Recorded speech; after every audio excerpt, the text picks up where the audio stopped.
Okay students, so in this lecture what we are going to study is verification and validation. ठीक है, तो verification क्या होता है? वेरीफाई करना मतलब किसी भी चीज़ को आपने जिस प्रोसीजर के साथ, जिस मेथड के साथ, जिस तरीके के साथ बनाना था उसी तरीके से बनाया है या उससे डेविएट किया है, दैट इज़ वेरिफिकेशन। वेरीफाई करना उस प्रोसेस को, उस मेथड को, उस प्रोजेक्ट को, उस प्रोडक्ट को, कि जिस मेथडोलॉजी से, जिस स्ट्रेटजी से, जिस स्टैंडर्ड तरीके से बनाना था, उसको डेवलप करना था, आपने उसी मेथड और उसी स्पेसिफिकेशन का यूज़ करके उसको बनाया है। एंड वैलिडेशन होता है जब आप फाइनल प्रोडक्ट बना लेते हो, फाइनल सॉफ्टवेयर बना लेते हो, फाइनल कोई भी चीज़ जो आप बना रहे हो, डेवलप कर रहे हो, उसको फाइनली आप बना लेते हो। सो आपने यूज़र के रिक्वायरमेंट के अकॉर्डिंग बनाया या नहीं बनाया, आपने जो बनाना था वही बनाया है कि कुछ दूसरा बना दिया, that is called is validation. ठीक है, तो हम इसके बारे में सब कुछ पढ़ेंगे। So let's start. सबसे पहले तो हम डिफरेंस देख लेते हैं कि वेरिफिकेशन एंड वैलिडेशन का डिफरेंस क्या है। तो सबसे बेसिक चीज़ जो हमेशा याद रखना, दिमाग में रखे रहना, वेरिफिकेशन एंड वैलिडेशन लिखना है। सबसे पहला पॉइंट ये रहना चाहिए कि जैसा बनाना था वैसा ही बनाया है, दैट इज़ वेरिफिकेशन। जैसा बनाना था वैसे ही बनाया है, दैट इज़ वेरिफिकेशन। एंड जो बनाना था वही बनाया है कि कुछ और बना दिया, ठीक है, जो बनाना था वही बनाया है ना, दैट इज़ वैलिडेशन। अब इसको इंग्लिश में कन्वर्ट करते हैं।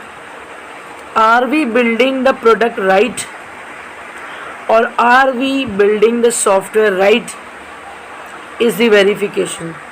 And are we building the right product is the validation. ठीक है, so I hope difference clear हो गया होगा। Next difference is verification, the process of evaluating products of a development phase to find out whether they meet the specified requirements or not. That means throughout the life cycle of your product वो हर तरीके से check करेंगे कि आपको एक standard दिया हुआ है, आपको एक प्रोसीजर दिया हुआ है, आपको वो फॉलो करना बनाने के लिए, मतलब बेसिक रिक्वायरमेंट्स के जो भी रिक्वायरमेंट है उस प्रोसेस को, उस मेथड को करने की, आप उसी के थ्रू जा रहे हो। Validation is after that you have build your software और द प्रोडक्ट और whatever you are developing software is validation is the process of evaluating software at the end of the development process, not throughout the life cycle. Okay, at the end of the development process to determine whether software meets the customer expectations and requirement. यहाँ पे customer को importance है, क्योंकि ultimately last में आपको किसको देना है, उसको कस्टमर को देना है ना। खुद के पर्सनल यूज़ के लिए तो आप सॉफ्टवेयर बना नहीं रहे हो, आप तो किसी क्लाइंट के लिए बना रहे हो, किसी यूज़र के लिए बना रहे हो, किसी कस्टमर के लिए बना रहे हो, किसी के लिए तो बना रहे हो ना। एंड में तो आपको उसी को देना है।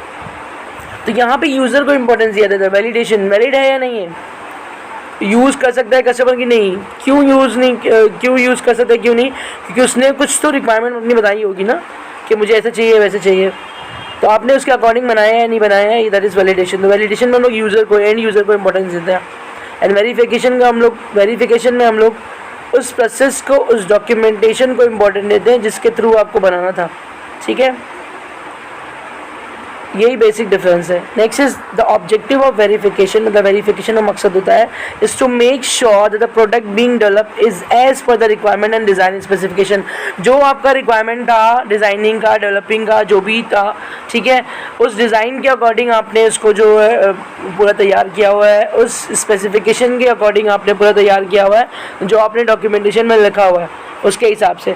And validation is to make sure that the product actually meets of the user requirement. User की जो रिक्वायरमेंट थी उसके हिसाब से आपने जो है उसको बनाया हुआ है, यूज़र के लिए यूज़फुल है, यूज़र ने जो बोला था आपने वही बनाया है। ठीक है, and check whether the specification were correct in the first place. Next, following activities are involve in verification. तो मतलब वेरिफिकेशन में ये एक्टिविटीज़ होती है जिसके सारे बारे में हम लोग सब लोग इसके बारे में पढ़ने वाले आगे, तो टेंशन लेने की जरूरत नहीं है। Reviews, meetings and inspections. I am going to tell you all the things about reviews, meetings and inspections, so just don't bother about that. अभी इतना ही काफ़ी है कि वेरिफिकेशन में जो चीज़ें होती हैं वेरीफाई करने के लिए, जो एक्टिविटीज़ होती हैं या जो टास्क होते हैं उनको रिव्यूज़ या मीटिंग्स या इंस्पेक्शंस कुछ भी कह सकते हैं। देखो, रिव्यू भी यही होता है कि आप एक बार प्रोडक्ट बन जाता है या बनने की फेज़ में रहता है तो आप बीच बीच में रिव्यू मीटिंग रखते हो, सब कुछ अंडर कंट्रोल जा रहा है या नहीं, सब कुछ जैसे जाना था वैसे जा रहा है या नहीं। ठीक है, मीटिंग्स ऑब्वियसली रिव्यू का ही दूसरा ये है। मीटिंग्स रिव्यू में एक चीज़ होती है कि आप पूरा काम करने के बाद उसको एक बार गो थ्रू करते हो, अगर कुछ इशू होता है तो आप उसको फिर से रिजॉल्व करते हो, फिर से सही करते हो। Just like in meetings also an inspection, सब किसी को बाहर से बुला के या अपने ही किसी मोर एक्सपर्ट या एक्सपीरियंस पर्सन को बुला के आप इंस्पेक्ट करवाते हो। अब ये फॉर्मल इंस्पेक्शन भी होता है, इनफॉर्मल भी होता है। फॉर्मल इंस्पेक्शन में आप बाहर से किसी को बुलाते हो, हायर करते हो, वो आके आपके प्रोडक्ट को अच्छे से जांच पड़ताल करता है, फिर कहता है भाई ये वेरीफाइबल है या नहीं है, ठीक है। देन वैलिडेशन में कौन कौन सी आती है चीज़ें, ब्लैक बॉक्स टेस्टिंग है, वाइट बॉक्स टेस्टिंग है, ग्रे बॉक्स टेस्टिंग है। तो बताने वाली हूँ सर मैं वाइट बॉक्स ब्लैक बॉक्स, बस अभी के लिए इतना जान लो कि जिस टेस्टिंग में हम लोग को प्रोसीजर पता नहीं चलता है, सिर्फ इनपुट जाता है और आउटपुट में कन्वर्ट होता है। कैसे हुआ ये पता नहीं चलता, बस हो गया। Input is converted into output but not transparent. How, कैसे हुआ ये नहीं पता, that is black box. Inside a black box all the things are going and we can't see through that black box. बस इनपुट जा रहा है, output जा रहा है, यानी यहाँ पे प्रोसेस कैसे हुआ इसको इम्पोर्टेंट नहीं है। बट वाइट बॉक्स में all the things are transparent, दिख रहा है मुझे अंदर से, इनपुट जा रहा है, आउटपुट में कन्वर्ट हो रहा है, वो पूरा प्रोसेस मुझे दिख रहा है कैसे कन्वर्ट हो रहा है। सो हाउ जो term how is important year, कैसे हुआ ये इंपॉर्टेंट है वाइट बॉक्स। ग्रे में दोनों का मिक्सचर होता है, some part you can see, some part is hidden from the user point of view just to make this thing simple and not more complex और लाइक दैट, ठीक है। So just a combination of both white and grey. कुछ parts को आप देख सकते हो कैसे प्रोसेस हो रहा है, कुछ पार्ट्स को हिडन कर दिया जाता है, ठीक है। So that is called grey box. ये सारी जो है वैलिडेशन में आती है। Then verification is carried out by QA team, quality analysis team को आप बाहर से हायर करते हो, ठीक है। सो वो चेक करता है कि भाई आपने जो भी बनाया है उसके पास एक चेकलिस्ट होती है, ठीक है। वो चेकलिस्ट में देखता है ये है, ये फॉलो किया है, ठीक है, ओके, ये फॉलो किया है, ठीक है। देखो ऑडिट टीम वगैरह आती भी है ना, जो है मेडिकल वगैरह मेडिसिन के सेक्टर में या ऐसे कुछ सेक्टर में अचानक से ऑडिट वाले आ जाते हैं या कोई भी इससे आ जाते हैं, तो वो उनके पास एक चेकलिस्ट होती है, उस चेकलिस्ट को वो टिक करते चले आते हैं। ये प्रॉपर है, ठीक है, टिक हो गया, ये प्रॉपर है, टिक हो गया। कुछ इम्प्रॉपर रहता है तो उसको टिक नहीं करते, उसके ऊपर काम करने के लिए कहते हैं। सो QA टीम है, क्वालिटी एनालिसिस टीम है, जो आती है और देखती है कि आपने इस स्पेसिफिकेशन के अकॉर्डिंग जो रूल्स एंड रेगुलेशन है, whether it is a rules and regulation और the strategy followed by a particular organisation और दी गवर्नमेंट और एनी अदर थिंग, जैसा लिखा हुआ है रूल्स प्रोसीजर का मेथड, उसी के अप्लाई करके बनाया है या अपना ही कोई शॉर्टकट फंडा यूज़ किया, ठीक है। Then validation is carried out by testing team obviously, ठीक है। वैलिडेशन इज़ अब जो बनाया प्रोडक्ट उसको ही पता है कि कैसे बनाया गया है, कैसे नहीं। तो डेवलपमेंट टीम जो है वो एक टेस्टिंग टीम को हायर करती है या खुद ही डेवलपमेंट टीम जो है वो टेस्टिंग टीम के अंदर काम करती है। दोनों तरीके से आप कर सकते हो। तो टेस्टिंग टीम को बुला के आप क्या करते हो, फाइनल प्रोडक्ट आप टेस्ट करवाते हो कि भाई ये फाइनल प्रोडक्ट है, आप इसको अलग अलग इनपुट डाल के चेक कर सकते हो कि बराबर आउटपुट जनरेट कर रहा है या नहीं कर रहा, ठीक है। So verification is carried out before, obviously verification को उससे पहले ही करना है, क्योंकि हम लोग चेक कर रहे हैं are we building the product right, क्या हम लोग सही तरीके से बना रहे हैं कि नहीं बना रहे हैं। तो जब सही तरीके से बनाना चेक करना है तो जाहिर सी बात है वो लास्ट से पहले होना चाहिए ना। वैलिडेशन तो एकदम एंड में होता है, जब प्रोडक्ट बन जाता है तब, उससे पहले पूरी through out the life cycle हम लोग क्या करते हैं, वेरीफाई करते हैं, ठीक है।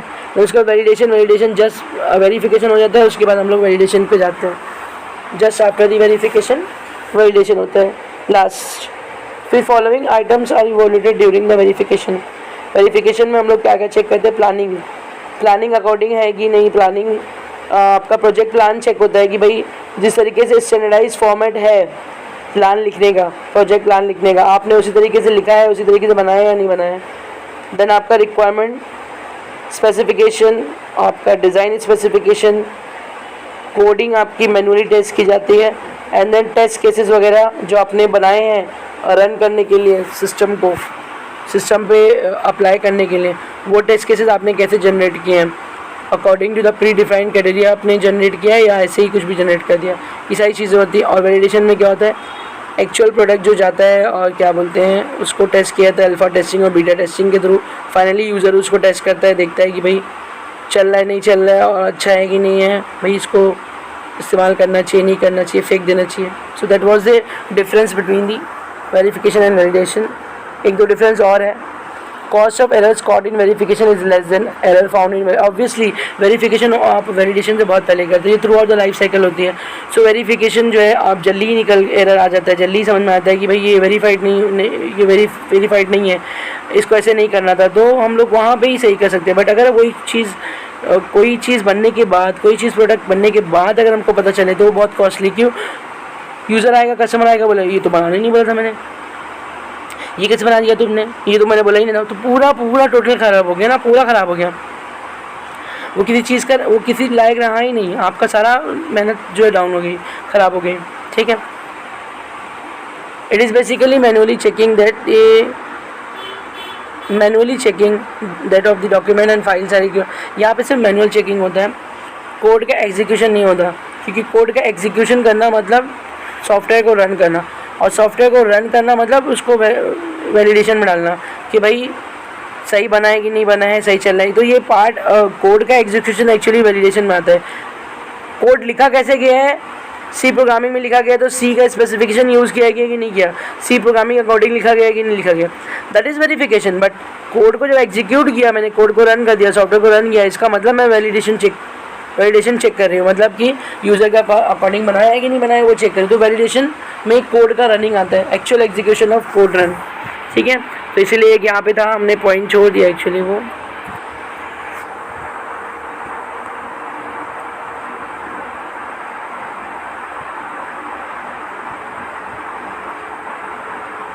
Execution of code is not comes under verification. Verification के अंदर एग्जीक्यूशन ऑफ कोड नहीं आता, जबकि वैलिडेशन के अंदर आता है। ठीक है, नेक्स्ट देखा हम लोगों ने ऑब्जेक्टिव्स क्या है। ठीक है, सो वेरिफिकेशन एंड वैलिडेशन को VNV मॉडल भी कहते हैं, verification and validation. Now verification versus validation देख लिया हमने। वेरिफिकेशन था are we building the product right, and validation था are we building the right product. सही से बना रहे हैं तो वेरिफिकेशन, सही बना रहे हैं, जो बनाना था वही बना रहे हैं, दैट इज़ वैलिडेशन। ठीक है, तो शॉर्ट में बोलेंगे तो वेरिफिकेशन क्या है कि software should conform to its specification, जो मेंशन है उसकी स्पेसिफिकेशन में, जो आपने डॉक्यूमेंट किया हुआ है ठीक उसी तरीके से आपको उसको डेवलप करना है। And validation is software should do what the user really requires, user ने किस मकसद के लिए बनवाया है वो काम उसको करना है। एक्स्ट्रा चाहे डालो चाहे मत डालो, ठीक है, यूज़र ने जो बोला एटलीस्ट उसको वो परफॉर्म होना चाहिए। Then V&V process, that means verification and validation process, is a whole life cycle process. V&V must be applied at each stage in the software process. Obviously, पूरा आपका एक तरफ से वाटरफॉल मॉडल चलता है, रिक्वायरमेंट गैदरिंग साइड में verification validation चलता है, देन डिज़ाइनिंग साइड में टेस्टिंग, फिर कोडिंग साइड में टेस्टिंग, तो एक वी मॉडल बन जाता है। ठीक है, सो V&V प्रोसेस का एक प्रिंसिपल ऑब्जेक्टिव है, एक मेन मकसद है, the discovery of defects in a system, defects निकालना, द असेसमेंट ऑफ वेदर और not the system is useful and usable in an operational situation. जब आपका सॉफ्टवेयर एक्चुअली में बन गया है, जब आपका प्रोडक्ट एक्चुअली में बन गया है, जो आपने रियल में वो चीज़ बना ली है जो आपको बनाना है, एक बार जो ऑपरेशनल सिस्टम में जाएगी, एक बार जो ऑपरेट करने लगेगी, एक बार जो काम करने लगेगी, तो क्या वो यूजेबल होगी?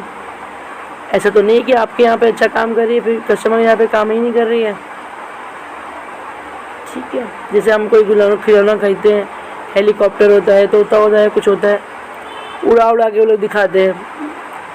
ठीक है, खरगोश रहता है, कछुआ रहता है, चला के दिखाते हैं, गुड़िया रहती है, नचा के दिखाते हैं, सब करते हैं वो लोग।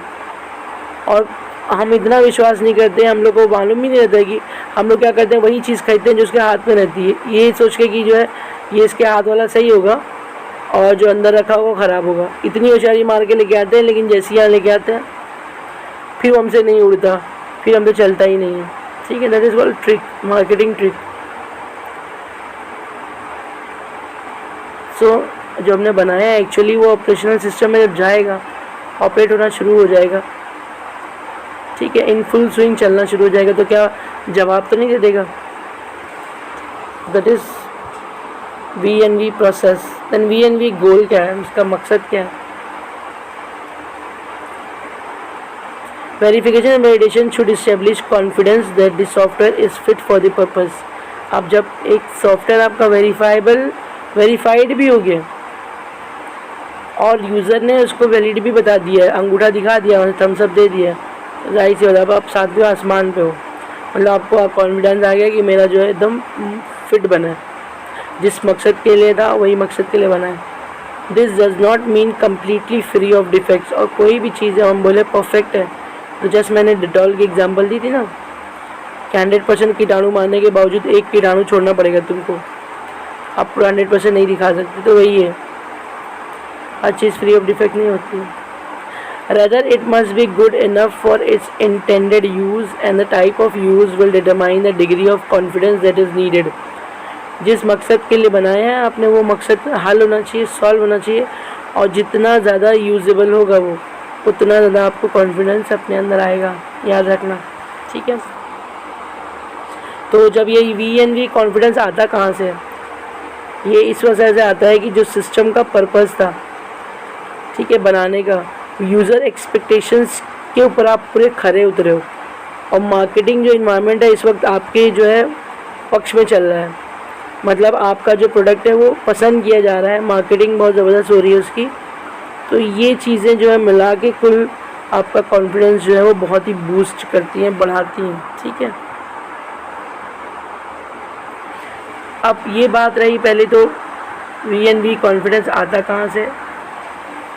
Software function, user expectation and marketing requirement. अब इसको डिटेल में एक्सप्लेन किया है, ठीक है। यूज़र की एक्सपेक्टेशन पे खड़े हो जाओ, मार्केटिंग इन्वायरमेंट आपके पक्ष में चला जाए, और जो सॉफ्टवेयर आपने बनाया है वो बिल्कुल उसी मकसद को फॉलो कर रहा है जिस मकसद के लिए आप बनाना चाह रहे हैं, बिल्कुल अप टू डेट उसी लाइन पे चल रहा है जिस लाइन पे आप उसको चलाना चाह रहे हैं। तो सारी चीज़ें जब ओके होंगी तो जाहिर से कॉन्फिडेंस आपका हाई होगा।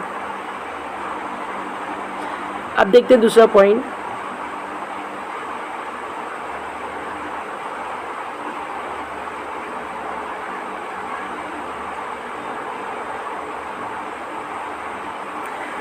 Static and dynamic verification. ये क्या चीज़ है, ठीक है। स्टैटिक मैंने इससे पहले भी बताया था और डायनेमिक इससे पहले भी बताया था। स्टैटिक मतलब रुका हुआ, डायनेमिक मतलब रनिंग, इसका मतलब लेकिन ये नहीं है यहाँ पर। स्टैटिक का मतलब होता है बिफोर एग्जीक्यूशन। जो भी टेस्टिंग हम बिफोर एग्जीक्यूशन करते हैं उसको कहते हैं स्टैटिक टेस्टिंग, और जो भी एग्जीक्यूशन हम लोग आफ्टर कोडिंग करते हैं, ठीक है, या आफ्टर एग्जीक्यूशन करते हैं, या एग्जीक्यूशन होने के बाद करते हैं, या रन करके कोड करते हैं, उसको कहते हैं डायनेमिक टेस्टिंग और dynamic verification. Static verification does not require the execution of the code, ठीक है। तो स्टैटिक में क्या क्या आता है? इंस्पेक्शन, जाहिर सी बात है आप उसको रन करके देख तो नहीं सकते, तो इंस्पेक्ट तो कर सकते हो ना भाई, उसको गौर से देख तो सकते हो, उसके अंदर के एलिमेंट्स देख सकते हो, उसको कैसे लिखा गया वो तो देख सकते हो, उसको कैसे कोड किया गया वो तो देख सकते हो ना। भले से रन नहीं करना है, बट उसके जैसे कंपाइलर होता है ना हमारा, बिना रन किए प्रोग्राम के अंदर सिंटैक्टिकल एरर निकालता है, कहाँ कॉमा नहीं लगाया, कहाँ ब्रैकेट नहीं लगाया, कहाँ अंडरस्कोर नहीं लगाया, सब बता देता है, बट कोड को रन नहीं करता। जब हम लोग फिर वापस से ऑल्ट F9 कंपाइल करता है, जब हम लोग कंट्रोल F9 करते हैं तभी वो एग्जीक्यूट करता है। ये जावा की बात करें तो जावा C कंपाइलर है, जब कंपाइल करेगा एरर निकालेगा, उसको सही करेंगे, उसके बाद ही वो रन होगा। सो जो कंपाइलेशन एरर है, जो कंपाइल एरर निकाल रहा है, यही है ये स्टैटिक टेस्टिंग और static verification. Verification without actually running the code, ठीक है। तो इसमें आता है software inspections, concern with the analysis of the static system representation to discover the problems, ठीक है। तो ये पूरा जो है पूरा एनालाइज करता है और प्रॉब्लम ढूंढने की कोशिश करता है। May be supplemented by tool based documents and code analysis. अब ये क्या है, tool based document and code analysis. एक टूल होता है सॉफ्टवेयर, सिलेनियम टूल और बाकी टूल्स होते हैं, प्लगइन्स होते हैं अलग अलग। इसमें क्या करते हैं हम लोग अपना सॉफ्टवेयर का कोड फीड करते हैं और लोग फीड करने के बाद जो है वो जो भी क्राइटेरिया रहता है आपका लिखा हुआ, जो भी टूल्स के अंदर कोडिंग की रहती है उसके हिसाब से वो एरर निकाल के दिखा देते हैं। कुछ बग रहता है तो निकाल के दिखा देते हैं कोडिंग के अंदर रन किए बगैर, ठीक है। तो कुछ ऑटोमेटिक टूल्स भी आप यूज़ कर सकते हो उसको चेक करने के लिए। मैनुअली आपको line by line code read करने की पढ़ने की ज़रूरत नहीं। जस्ट लाइक कंपाइलर यार, कंपाइलर कहाँ हम लोग पूरा कोड लिखने में डायरेक्ट कंपाइल कर देते हैं, जो एरर रहता है फट से सामने आ जाता है, इसमें प्रोग्राम एग्जीक्यूट भी नहीं होता है, ठीक है। Software testing concern with exercising and observing the product behaviour, ये हो गया dynamic verification. Exercising and observing the product behaviour, product का बिहेवियर, प्रोडक्ट किस तरह बिहेव कर रहा है, ठीक है ना। मतलब the system is executed with test data and its operational behaviour is observe. Test data आपके पास रहता है, ठीक है। अब ये टेस्ट डेटा क्या होता है, ऑब्वियसली अब जब आप कुछ टेस्ट करने जाओगे तो इनपुट डेटा होना चाहिए ना। सपोज़ मैंने एक प्रोग्राम बनाया है 3 नंबर्स में मैक्सिमम फाइंड आउट करने का, तो जब मैं उसको टेस्ट करने जाऊँगी तो कुछ ना कुछ नंबर डाल के टेस्ट करूँगी ना भाई। 3 4 5 डाल दिया तो 5 मुझे देगा, 10 11 12 डाल दिया तो 12 मुझे देगा। सो ये नंबर्स जो मैं ले रही हूँ 3 4 5 10 11 12 वो क्या है, टेस्ट डेटा है, वो टेस्ट डेटा है जिसके थ्रू मैं टेस्ट करती हूँ। तो बिहेवियर चेक करना मतलब क्या कि इनपुट डेटा देने पर सिस्टम क्या आउटपुट जनरेट कर रहा है और किस तरह जनरेट कर रहा है, that is the behaviour of the system. Behaviour देखना कि इनपुट डेटा देने पर आउटपुट कैसा मिल रहा है। कहीं ऐसा तो नहीं 1 2 3 दिया मैंने और मैक्सिमम मुझे 2 दे रहा है, 1 2 3 दिया और मिनिमम मुझे 3 दे रहा है। तो आपने टेस्ट डेटा बना के रखा हुआ है, आपको सिर्फ अपने सिस्टम पे रन करना है उसको। डिफरेंट तरीके का टेस्ट डेटा रखो, माइनस में नंबर्स रखो, प्लस में रखो, 0 रख दो, ठीक है, एक प्लस और एक माइनस में रख दो। सो टेस्ट केसेस बहुत सारे होते हैं, टेस्ट डेटा बहुत सारा होता है। हर एक टेस्ट डेटा को आपको अलग अलग टेस्ट डेटा को उस पर चलाना है, उस सिस्टम पे, ठीक है। तो वो सिस्टम क्या करेगा, फाइनली आपको अगर हर तरीके के इनपुट से आपका जो है सही करेक्ट आउटपुट दे रहा है, so dynamic verification is done. यहाँ पर software inspection, requirement specification, high level design, formal specification, detail design and then program testing, ठीक है।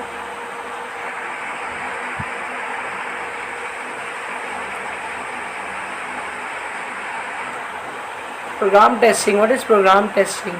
Program testing can reveal the presence of errors, not their absence. ठीक है। Program testing ये तो बता सकता है कि यहाँ पे एरर है या नहीं है, पर अगर प्रोग्राम टेस्टिंग ये बता दे कि एरर नहीं है, इसका मतलब ये नहीं कि एरर नहीं है।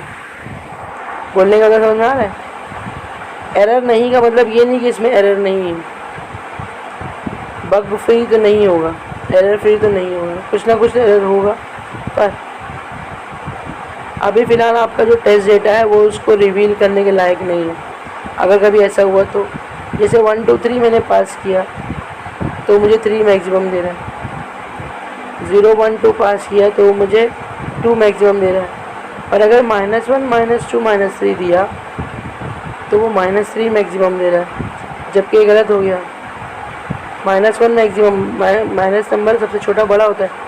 लेकिन प्रॉब्लम ये हुई कि मैंने जो अपना सिस्टम लिखा था वो सिर्फ पॉजिटिव नंबर्स के लिए लिखा था, नेगेटिव नंबर्स के लिए मैंने लिखा नहीं था कि if the enter numbers are negative और if the enter number has a negative sign, then वो वाला पार्ट मैंने नहीं लिखा था। तो टेस्ट डेटा जब मैं टेस्ट कर रही हूँ डेटा को, तो मैंने सिर्फ पॉजिटिव नंबर से टेस्ट किया, और आंसर एकदम सही आया, मैं खुश हो गई। खुशी खुशी मैंने कस्टमर को दिखाया, कस्टमर भी खुश हो गया, ये हो गया। जैसे ही कस्टमर गया उसने 3 नंबर डाल दिया निगेटिव, या 1 नंबर डाल दिया निगेटिव, 2 पॉजिटिव, और मैंने निगेटिव के लिए लिखा ही नहीं है। वो रूल मैंने बनाया ही नहीं कि भाई निगेटिव नंबर्स जो होते हैं वो जब भी आएंगे तो जो सबसे छोटा रहेगा उसको बड़ा बताना, सबसे बड़ा रहेगा उसको छोटा बताना। ये होती है प्रॉब्लम कि आप टेस्ट केसेस के थ्रू ये तो बता सकते हो कि इस पर्टिकुलर पार्ट में एरर है या नहीं है, पर प्रोग्राम एररनियस है या नहीं है आप नहीं बता सकते। ठीक है, ये होता है इसका मकसद। नेक्स्ट है the only validation technique for non-functional requirement as the software has to be executed to see how it behaves। ठीक है, how it behaves, किस तरीके से वो बिहेव कर रहा है, इनपुट डालने पे कैसे वो आउटपुट जनरेट कर रहा है। should be used in conjunction with static verification to provide full VNV coverage। तो यहाँ पर वैलिडेशन को सपोर्ट करने के लिए आप वेरिफिकेशन डेटा को भी उसमें बुला सकते हो। सो वेरिफिकेशन पहले से हुआ होगा, वैलिडेशन हो गया, आपने कंबाइन कर दिया, तो फुल VNV कवरेज बोल के आप उसको पब्लिश कर सकते हो कि इसको पूरी तरीके से वेरीफाई कर दिया गया और वैलिड भी है। VNV टेस्टिंग इस पर पूरी परफॉर्म की हुई है। ठीक है, सो नेक्स्ट लेक्चर में हम लोग types of testing and debugging देखेंगे। Thank you so much.